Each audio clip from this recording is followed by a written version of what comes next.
everybody. Happy Friday. Wow. Just got back from Nashville this week and it was an incredible time. Shout out to Brock Zivan. Brock, I'm sorry. I probably just butchered your last name, but it was such an incredible event. Did such a great job. Over 100 real estate agents in a room. And it was 2.5 days of a ton of fun, a ton of inspiration, so much knowledge. And I'm just so blessed that I got to be a part of it. But that is not what this is about. I wanted to talk to you this morning. I was getting ready. I'm actually getting ready to go meet some other women who are building businesses. And 2026, I told you guys, is my year to really be intentional about building relationships and community with people who are trying to build a business, improve their lives, improve themselves. And so that's what I'm doing. I'm getting out of my comfort zone and I'm going. So if you're hopping on, welcome. My name's Brittany Hall. I'm going to talk about some stuff today that's probably affecting your business or your life. So if you're like, I'm not building a business, like I'm a stay-at-home mom, or I have a job that I just, is a 9 to 5 every day, and that's not really a goal. These are things that are going to be affecting your life. Whether it's your decisions that you're making in your life, your relationships, these habits literally affect every area of your life. And I don't think that any of us wake up every day and go, you know what, I want to be amateur today. I just want to be half-ass. I want to be mediocre. And that's our goal. And I bet if you're a parent, you would not want that kind of mindset for your kid either. You want them to be successful, driven, powerful, leading their own life, right? Not just being at the effect of everything that's happening to them.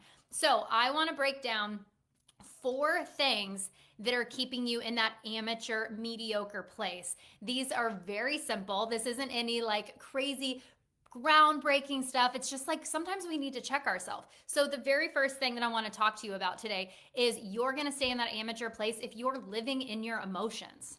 And this is a very reactive place to live. If things are happening in your life and you just feel like things are happening to you and you're just dodging these bullets, then you're in victim mode. You are in an emotional place. And here's the thing, when we're in our emotions, we cannot make clear decisions. That's why it's so important when you feel emotionally triggered, which happens to everybody. It's always going to happen. You cannot keep it from happening. Things trigger us, emotions flare up. And a lot of times what most people do is because they're in that reactive part of their brain, they just react, right? So this is where that fight, flight, freeze, faint, that's where, depending on your personality type and your behavioral style, that's how you're going to react. Now me, I'm a fighter. I'm you back me into a corner and I'm in an emotional state, I'm probably going to come out swinging. Some people run away. Some people are just freeze, right? They just don't even know what to do. And then other people just faint. They're I'm out.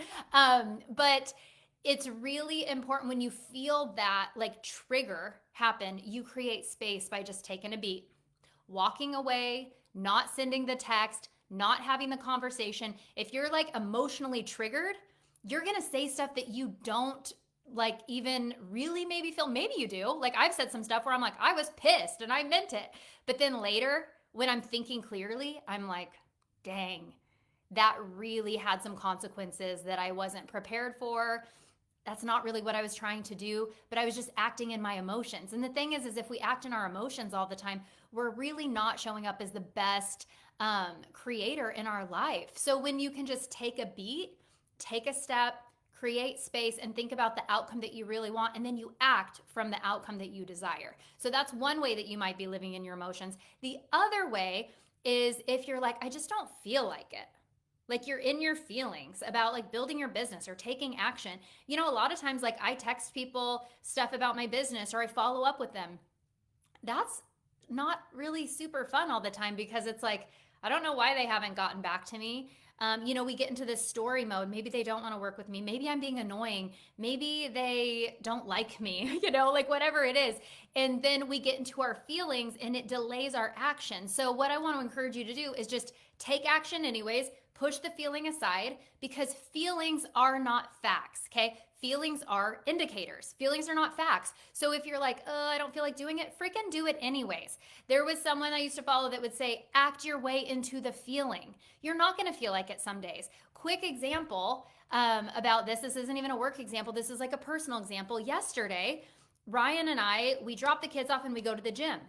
And I didn't have my headphones. They were still in my travel backpack. And I was like, shit, because I really like to work out with music. Like it gets my energy going. It was just like one of those stupid little obstacles that I was like, I don't even feel like working out. Because guess what? The conditions were not perfect for the action that I wanted to take. But do you know what I did? I went, well, I guess I'm just going to go anyways, because we have to do the thing that reaches our goal, that gets us closer to where we want to be, than worrying, even if the conditions aren't right. That's the thing, is the conditions are never always going to be right in your life. You still have to take action towards your goals. So guess what I did? I got my ass into the gym and I got on the treadmill and then I went and got some weights and then and the gym was packed. I don't love that, but you got to make it work. You have to find a way to win. So you put the feelings to the side, you put your amateur desires to the side, and you show up and you do the work. Okay, so that's number one. Don't be living in your emotions and your feelings. Remember, feelings are not facts. Feelings are indicators. Okay, moving on to number two, not being responsive and resourceful. This will hold you back all day long if you have to ask everybody for the answer all the time. This is especially to like people in employees, like people that are employees, people in workplaces, people working on a team. You know, it's something if you're new and you're learning and you're like, I actually just have no idea where to even find the answer. People like that, you're excluded from this, okay? But once you've been in it for a little bit, if you constantly have to ask people like, where is this? Or how do I find that? Or how do I do this? First of all, figure it out. Okay, go look for the answer first, and then you can come back if you can't find it and say, hey, I cannot find this answer. Can you help me? Okay, so that's for like employee type, people in the world. But if you're an entrepreneur, you're probably pretty resourceful, because as an entrepreneur, you got to figure shit out, right? So just like have that figure it out attitude. And then the other part of that is being responsive. Okay, nothing drives me more crazy than somebody that won't get back to me. All day long, you could be the best at what you do, but if I can't get a hold of you, and I don't mean getting a hold of you 24/7, I mean like it's been over 24 hours and you haven't texted me back. Like right there, I go, you're not dependable. This is something that my parents taught me. My parents have been successful in business for over 40 years, and guess what? You can always freaking get a hold of them. You can always get a hold of them, because here's the thing is when you're the owner, things go wrong and people need to get a hold of you. Business might be coming in. Somebody like my dad, I remember being down, his business isn't open on Sundays, but he would always be down there doing stuff in the office or figuring something out. If the gate was open and somebody came in and was like, hey, oh, darn it, you're not open today, but I'd really like to get a load of bark. Do you think my dad said, sorry, we're closed today? No, he freaking said, just a second, let me go get in the loader and I'll load you up and you can pay me. Because that's how you become successful, is you're resourceful, you figure it out, and you're responsive. So if somebody's trying to get a hold of you, freaking get back to them. Just coming off a real estate summit, if you're in real estate or anything like that where somebody might be reaching out to ask you questions, the quicker you are to get back to people, the more likely you are to have that sale, have that buyer, that listing, or whatever, because people will put responsiveness over expertise most of the day, because they want people they can depend on and get a hold of. Okay, last two. Taking a long time to decide. Here's my thought on this. Most people already know the decision that they want to make. They're just delaying saying it because they don't want to disappoint somebody, or they lack self-confidence where they don't trust their decision-making abilities. So with this, you just like in your gut, what do you feel like? Usually we know yes or no right away. This is something I've been working on too in the last year. And I remember somebody came up to me one time in like Home Depot and they were like, hey, we're doing kitchen remodels, blah, blah, blah, blah, blah. Can we book an appointment? And normally I would be like, oh, sure, yeah. And just because I felt like bad to say no, which is silly. Like it's silly. People tell me no and I'm not like stuck on it for days, and then I would cancel the appointment later, right? How many of you guys do that? And if you're with me, pop in the comments, just like say, hey, let me know that you're here. But I just looked at the gal and I go, oh, I said, no, I don't want to do that. And she was like, oh, okay. But do you know what it did? It cut the conversation time down, saved me time, saved her time and energy, and she could move on to the next person that maybe was ready to take her offer and book an appointment. So if there's people that are asking you for a sale, for an appointment, for any of that, and you're not in it and you're like, this isn't a fit for me, freaking speak up and say, hey, this isn't for me right now. Don't feel pressured to go through with it. That's such an amateur thing because what you're doing is, once again, you're acting out of your emotions and your feelings and you're being a people pleaser when you just need to say, hey, no, that's not for me right now. Maybe down the road or maybe never. But be decisive.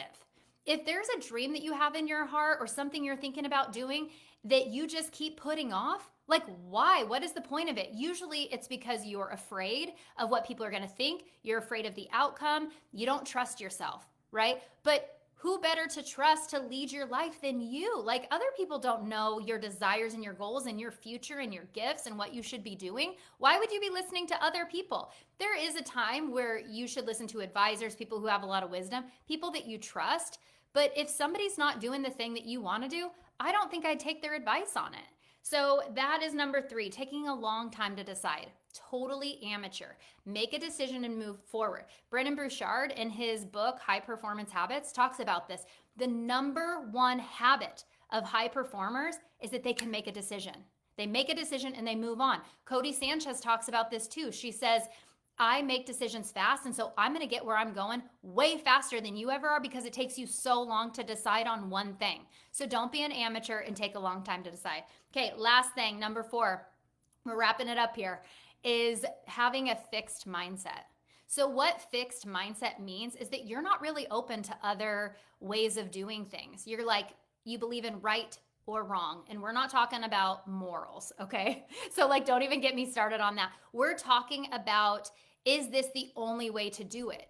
And when you look at a process, there's not a right way to do it or a wrong way to do it. There's just different ways to do it. And so if you see a problem or you're in a situation, this is great in relationships too, great advice in relationships, that if you think that your way is the right way, you're losing every freaking time.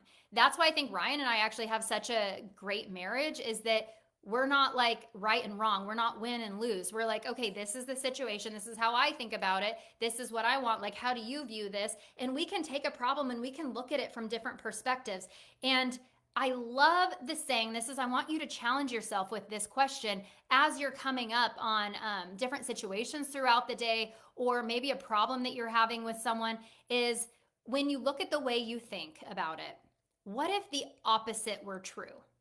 That's a really powerful question to ask yourself. Is like, what if the opposite was actually true of the way that I thought? What would it look like then? And then I think the other thing that's really a great exercise to do is put yourself in that other person's shoes.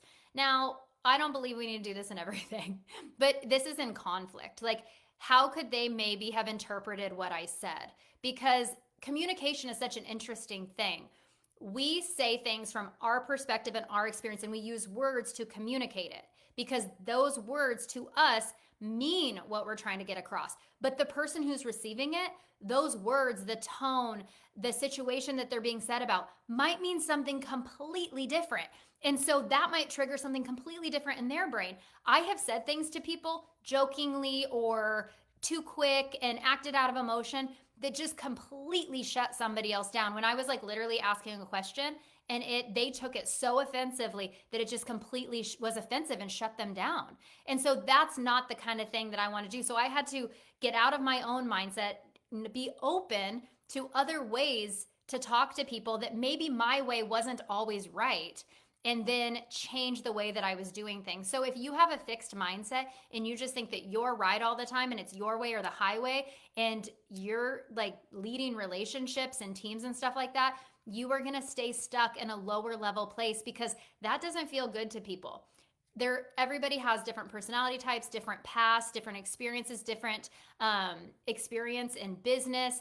And so when you're just looking at it like you know it all, you don't know it all. And on a spiritual level, like, you're going to get humbled one of these days. So I would just encourage you to not have a fixed mindset, be open to possibility, and think, what if the opposite was true?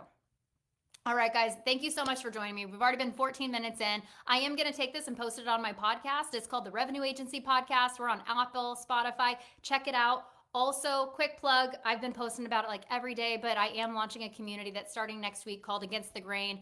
And I would love to have you reach out to me about that. If you want to get these like awesome trainings, awesome motivation and mindset stuff every week on Tuesdays, I'm creating this really awesome group. We've already got people joined, but I'm looking for more. So if that's you, hop in with me and I will talk to you later. See you next time.